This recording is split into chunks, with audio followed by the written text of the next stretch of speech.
আজকে সকালে রান্না করব পুঁই শাক আর একটা পটলও দিয়ে দিয়েছি এর মধ্যে। আর করব ঝিঙে আলু। আলু একটু বেশি দিয়েছি কারণ আমার ছেলে না আলু খুব ভালো খায়।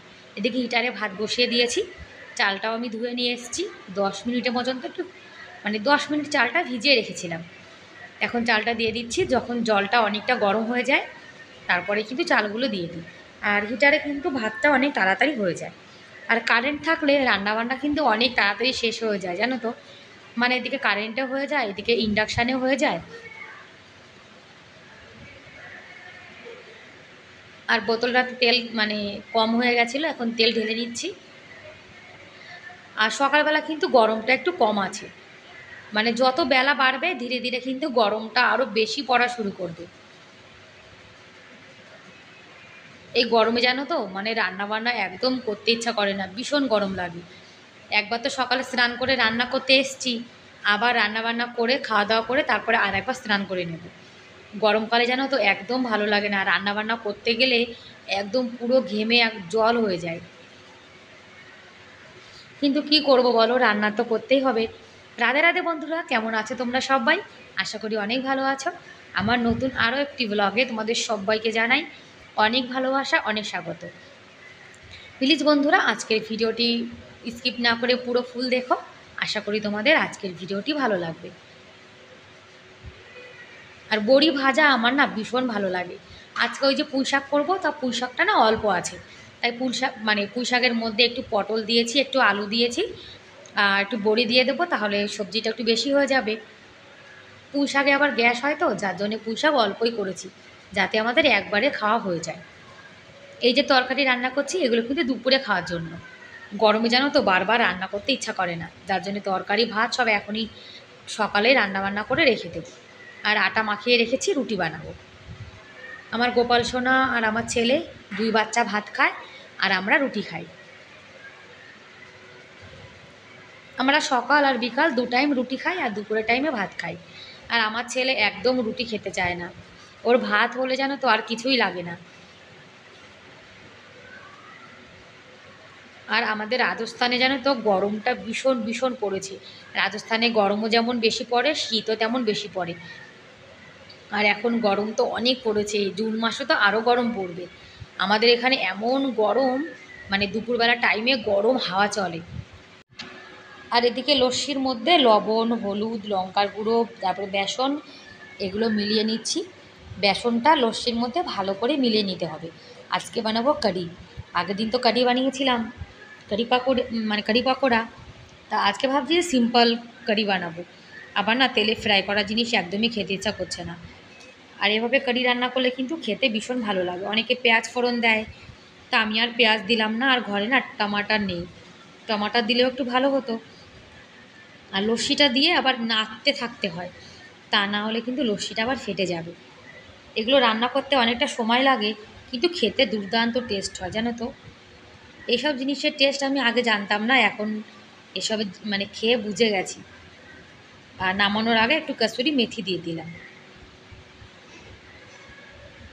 এই কারি রুটি দিয়ে তারপরে ভাত দিয়ে খেতে কিন্তু খুব ভালো লাগে।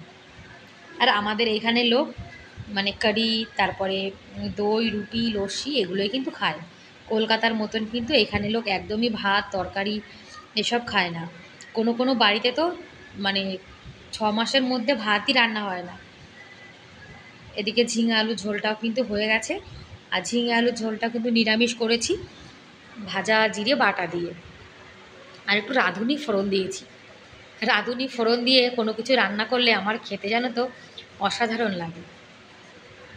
এই যে আজকে সকালে ঝিঙে আলুর তরকারি, তারপরে পুঁই শাক, বড়ি দিয়ে, আর এই যে রুটি দিয়ে খাওয়ার জন্য কারি বানিয়েছি।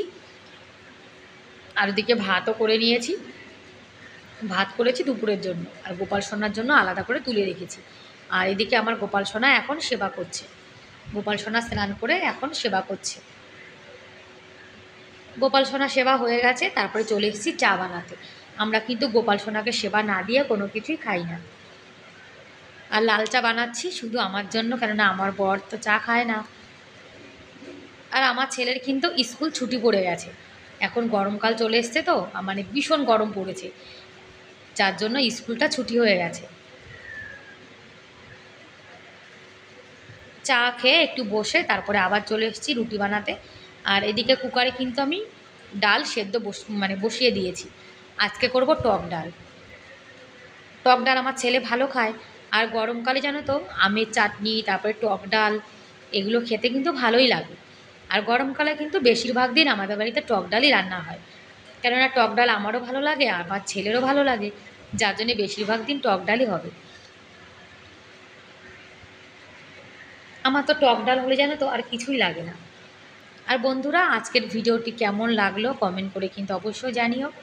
আর ভিডিওর কোনো অংশ ভালো লেগে থাকলে প্লিজ এটা লাইক করে দিও। আর আমার চ্যানেলে তোমরা আজকে যারা নতুন আর ভিডিওটি দেখছো, তোমাদের যদি এরকম ভিডিও দেখতে ভালো লাগে তাহলে কিন্তু তোমরা চাইলে আমার এই চ্যানেলটিকে সাবস্ক্রাইব করে আমার এই ছোট্ট পরিবারের পাশে থেকে যেতে পারো। আর এই কাজটি যারা অলরেডি করে দিয়েছো তাদেরকে অসংখ্য ধন্যবাদ।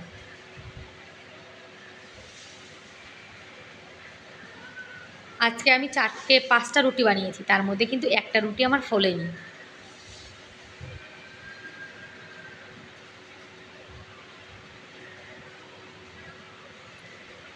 গরম হোক, শীত হোক, বর্ষা হোক, যাই হোক, আমাদের ঘরের কাজ কিন্তু একদমই থেমে থাকে না।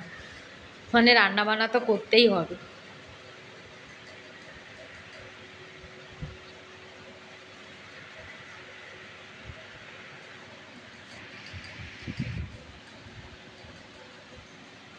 এই যে আজকে সকালের একদম সিম্পল খাবার দাবার, 1 মগ লস্যি, কারি, রুটি, আর এদিকে ডালটাও বসিয়ে দিয়েছি। কারেন্ট নেই যার জন্য গ্যাসেই বসিয়ে দিয়েছি। আর আমার সোনা সকালে খাওয়া দাওয়া তো হয়ে গেছে, তারপরে আবার কিন্তু ও নমকিন নিয়ে এসছে। এই ভাজাগুলো আমার ছেলে ভীষণ ভালো খায়। এগুলো নিম্বু ভুজিয়া, হালকা টক টক, তাই আবার দেখাচ্ছে যে মাম্মা আমি এটা এখন খাবো। আমার সোনা চানাচুর, তারপরে মোমোস, পিৎজা, বার্গার এসব জিনিস এত ভালোবাসে। ওর ভাত তরকারি দিয়ে বাইরের খাবার বেশি পছন্দ করে। আর ঘরটাও কিন্তু গুছিয়ে নিয়েছি। আর বড় বাচ্চা তো বাড়িতে আছে, যার জন্য ঘর কিন্তু বেশিক্ষণ গোছানো থাকবে না। বড় বাচ্চা বসে বসে খেলা করবে, দুষ্টুমি করবে। আর গোপাল সোনা কিন্তু সেবা করে এখন বসে বসে টিভি দেখছে। আর গ্যাস ওভেনটা, তারপরে ইন্ডাকশান ওভেনটাও কিন্তু মুছে নিয়েছি। রুটি বানানোর পরে তো অনেকটা নোংরা হয়ে গেছিলো। আর এই জায়গাটা কিন্তু ঝাঁটও দিয়ে দিয়েছি। ঝাঁট দিয়ে ঘরবাড়ি কিন্তু গুছিয়ে নিয়েছি। ঘরবাড়ি গোছানো গাছানো থাকলে দেখবে মনটাও কিন্তু ভালো লাগে।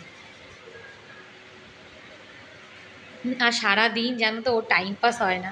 একটু সময় ফোন দেখে, একটু সময় টিভি দেখে। আর এদিকে গরম তো, যার জন্য তুলসী গাছে একটা ছাতা লাগিয়ে দেওয়া হয়েছে।